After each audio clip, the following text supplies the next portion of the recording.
is Gene Allen, and in this demonstration I'm going to show you how to use the forensic interface in FileSure to find auditing data, or rather search through it. First thing we're going to do is we're going to click on Forensics Reports and Alerts. I'm going to click on the forensic screen. It's going to come up, and in this case, since I just have some test data, I'm going to say for the local machine, previous hour, and I'm going to leave everything else as defaults because we just want to see it all. So I'm just going to hit apply. It's going to query the service. FileSure is running as a service in the background. That way it always runs no matter if the UI is up or not.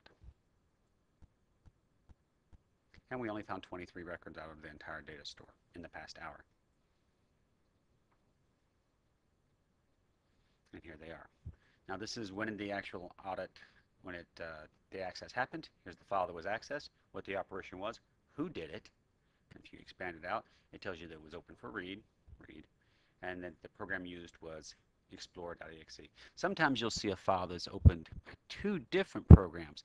Like this one was read by PDF, and it was read by Explorer, and this one was read by AcroRead32. In a server environment, you won't see that.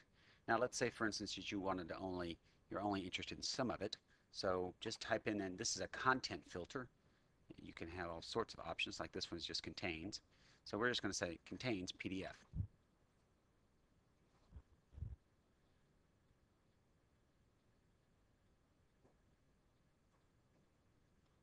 And there it is, and we only had 4 records that were read. Open for read, open for read. So and most of the time these things will be collapsed. Mine's set up so they will not be collapsed because I want to show more activity. So I have the collapse rule to be every 2 minutes. You can see these things happened in 8 or 9 minutes apart. And you can just get rid of it. Or you could also search by user. You have to refresh everything.